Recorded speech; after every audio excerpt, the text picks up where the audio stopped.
which I think is the perfect transition to a game you played this last week. Final Fantasy VII Rebirth. Oh yeah. How's that feeling? I have lots of mixed emotions about it because I swore I wouldn't buy a PlayStation 5 to play Rebirth, and then when it launched, I couldn't. I went to Walmart and got my PlayStation 5. So I'm stinging from, you talk about game dollar per hour. I'm like, I bought a console strictly for one game. This is going to be the worst dollar per hour console purchase. And, PlayStation's not going to make any money off me. I mean, they sell those things at a loss. It almost feels so silly to buy a console to play one game. But anyways. Not for me, but that's business-wise, if we all bought a console and one game, there'd be no more console manufacturers. Yes, and you have that hump. That's the point of the console, is there's that initial investment that's like, did I really just do this? Because I did that for God of War into Final Fantasy 16, which was a kind of a weird, like, even 2 games, I was like, oh, man, oh. But now I've played Lies of P on it. I love the controller so much that I plug it into my computer despite it yelling Xbox things at me all the time. I refuse to use my Xbox controller. I want my PS controller because I love holding it. Oh, interesting. And I should switch. And now it's this entertainment system that has my Crunchyroll and my Hulu and lives, in the living room area, and I love it. You know how like dudes are notorious for wearing socks until they have holes in it, or their underwear until they're 80% disintegrated? Yeah. Like I still use an Xbox 360 controller. Oh, nice. That I got in like 2001 for my PC gaming. It's the same. Maybe I should change. It's a sad truth.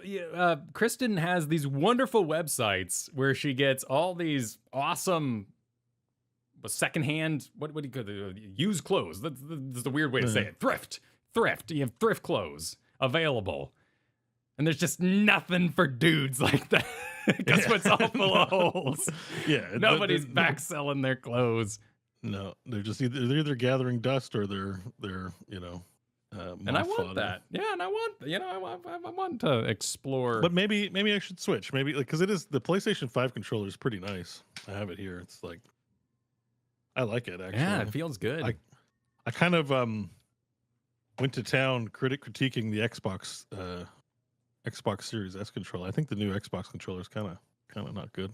I've just, they don't use all the bits. I've never used the touch screen outside of Astro's Playroom, and I certainly don't shake it very often. But it's it's got a good vibration on it. But back to the task in hand.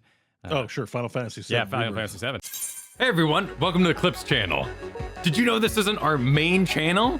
Yeah, you should subscribe over and find our main videos and our streams as well. We also have a podcast that you can find wherever podcasts can be found, so explore the internet. See you there. So are you Final Fantasy VII guy? I know you're a Final Fantasy 14 guy. Sure. For sure. But, 7 the original, or is that an important game event for you? No, I naturally have the slight hate that was placed in my soul by it being everywhere. To an extent, being told it was the greatest game of all time, and how so-and-so's death was, this great moving action in your lifetime. But I've since long gotten over that and just missed it. And I was also the gamer kid in my school, and no one played more games than me, so it was usually. I think for me it was an indication because I never had the latest system. My friend did. My friend Nick, and he had the new PlayStation. Thus, he had the new game, and the talk was they spent millions of dollars to make a game because it seemed we're kids, don't even know how true that is, but the idea was most games probably didn't cost millions. But this costed millions of dollars to make. The magic of money fad that would sweep in occasionally with kids. Yeah. Like, I remember the suit happy false advertising. Like, everyone for a solid 2 years was just all about how we're gonna sue for false advertising. We were 13? We're gonna make a case because our chip bag had 2 less chips in it. But we were ready, man. We heard that on TV and we were gonna throw down. It's fun to explore the world in that way, though. I sort of miss that earnestness The and salad days. finding justice, the salad days of Yeah. youth. Although the chocolate days, I think, of youth. I didn't eat salad that much as a kid, but um, and Final Fantasy VII for me like represented everything about PlayStation 2, and that generation jump from 1 to 2 was big. And going to a friend's house, watching with envy that I would have to leave and not be able to play. It was definitely like, it meant a lot to me to get the PS2 at that time, and then to finally be able to play on my own as much as I wanted. And it was, it was a fantastic experience. I found it mind blowing that they would kill off a character in this game. That I think impacted me deeply, especially because you do, not everybody, but I know I did, find myself kind of crushing on Tifa, but also kind of crushing on Aerith, and then them killing one, and me not knowing what those feelings meant. Is it okay to like Tifa now, or Yeah. should I be liking Aerith as a in solidarity with her dad? Like complex feelings for someone who's like, I think at the time I would have played, it was 18 or something like that, like intellectually interesting at the time. Oh, totally. I had that experience with Tobias and Animorphs, who was trapped as a hawk. Okay.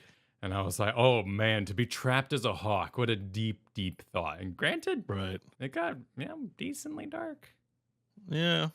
Well, I didn't read Animorphs, so I don't know.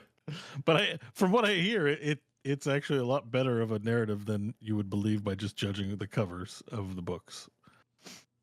So, as most books. So it was, a spectacle. Despite looking back on the ball hands, there was those sweeping shots of the city and the big mist machines putting out the green stuff. And of course, everyone knew Sephiroth, whether you knew about it's him funny, or not. A lot of people love Sephiroth, but like the anime lifestyle hadn't really hit me at that age. So like a character like Sephiroth, while looking cool, like is not the jump out. For what we were like, me and my friends at the time were big into, we were like beating the weapons. These legendary weapons was trying to figure out how to do that. And we didn't have internet to look up. Like, there's no guide. There's just these weapons, and also trying to figure out how to cast Knights of the Round 12 times in a row, making the battle take 30 minutes. Like, we just love Knights of the Round. It's like, wow, these big knights come out and smash things. And it's like, the summons were really spectacular for their time. And I think a lot of what we reveled in were the cool ass summons, particularly Knights of the Round, though. But also, I think Behemoth. I don't say that word out loud very much, so I'm not sure about the pronunciation of Behemoth. Behemoth. Yeah, he had a pretty epic, he flies up into outer space and just melts the entire planet with his laser, it's just very cool. Well, and there's organic bad experiences you have. Like the Bahamut thing was a big one for me because I grew up Bahamut being a D&D dragon god. And so I'd find gamers across this world and talk to them and be like, oh, you got Bahamut in your name. Awesome. I really liked it when Weejas was there, dealing with, and they're just like, who's Vecna? What are you talking about? Like, you got Bahamut in your name. Why? Final Fantasy. It's a Final Fantasy thing. I see. He's the dragon that you call up when you need some fire. I played a giant laser, and I played all of 10. There's lots of theories. I heard it most recently or most prevalently in D&D that a lot of people have problems feeling like they love D&D because they played it in their teens when their emotions were so high. Your hormones are so high. You're getting in these tiffs and these love triangles with the other players, and it's this crazy, awesome D&D will never be as good again. They play it again. They're like, where's the magic? Well, it's kind of like that first death in a video game. It was my first watching Gantz, I think is the anime I watched, where it was like a survival game. Yeah. And they had like weird black hole shooting guns and something, but people were dying all the time. I watched the CGI Gantz Zero.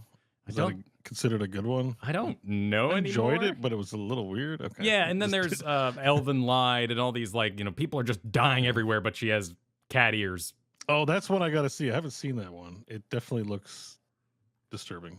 It's disturbing in like my first disturbing anime kind of way. in an anime kind of way. Yeah, I Yeah. know, subversive and questionable.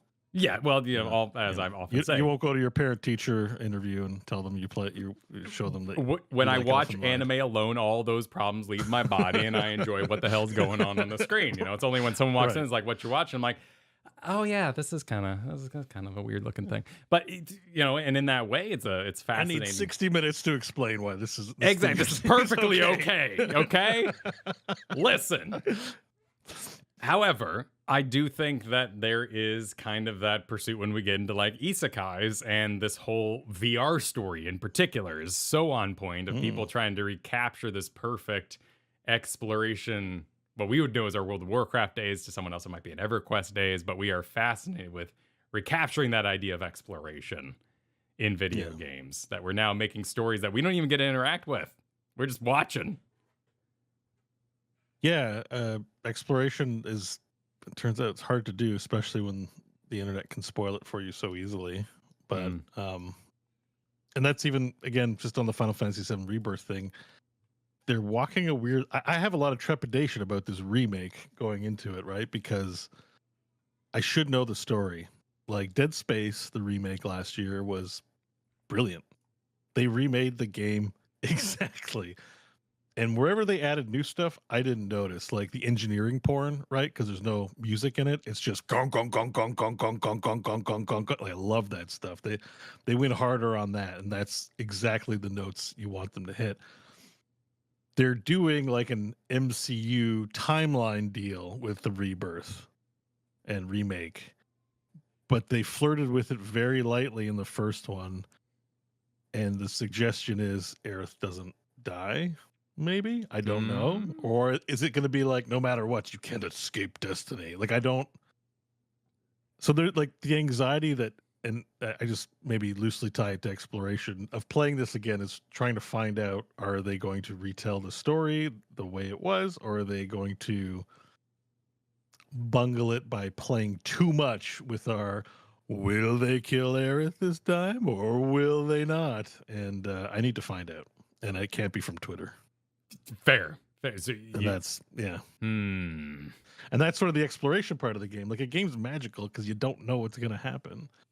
And I think a lot of games right now, especially AAA development, they want to make sure they make good games and that they sell. So they give us the same game repackaged, right? Like, if you play Assassin's Creed, you know what notes they're going to hit. Like there's no real magical draw. And I even think that Helldivers is its own exploration because they allow things like friendly fire, and that the monsters actually interact with the environment in the same way you might. Like, if you step on a fart cabbage, the enemies can step on fart cabbages. It's kind of funny sometimes when they derp into a fart cabbage. I don't know. It's just cool. It's like there's a simulation aspect that allows for emergent gameplay. And in a way, that's a form of emergent gameplay, is a form of exploration. When you have different mechanics, and then you're like, how will these work together in wonderful and mysterious ways? Well, and Helldiver is such a good example, not only with the price tag, which is bizarre. We all talk about it. Our brains immediately go, $70? Are you insane? But at the same time, we see $40 and we go, $40? You should have charged me $100 for this wonderful product. We're constantly seesawing, but game prices do not correlate to time worked in any. No, it's and magic. It's then there magical. was a truly frightening quote. I forget what previous. I think they were a developer or perhaps a QA person, streamer. Maybe Chad can help me out and I can reference it. But they were on stream this week saying they worked at Blizzard, and the first Sparkle Pony in World of Warcraft made more money than the whole of StarCraft II: Wings of Liberty. Oh, Mr. Pirate Software, the new gamer darling. Yeah. His content's pretty good, and he's got a very deep voice. Well, he's got the hot takes, from the inside. So we're, of course, always kind of eager to hear those behind the scenes sort of things, particularly when they paint the tapestry we're already painting in our own minds. I think that like that kind of stuff, that's like earned goodwill, right? Like, I think if you make a fantastic game and you charge a premium for it, and people are like, okay, it's still expensive, but you guys do really good work, and we're big fans. And he's like, okay, here's a sparkle pony. Like, yeah, like some people, there's the meme, I'll give you my money, right? Or let me give you money. Yeah, slamming Like, the credit card on the table. If it's good, then these microtransactions are not necessarily a problem if they're like a form of additional support. The thing is, it's a reasonable use of it. Like, if you're like, oh, tons of people bought the Sparkle Pony, let's make 80 color variations and charge for each of them. You're messing up. Like, you messed up. You're making a grave mistake, and that is the mistake that the industry is currently doing. And then if you also don't follow it through with future support, you're also messing up, which is, again, there's gonna be a chip on my shoulder forever about this until I guess I go into the grave. But the second Diablo 3 X pack not coming because there's no interest in it is mind-bogglingly stupid.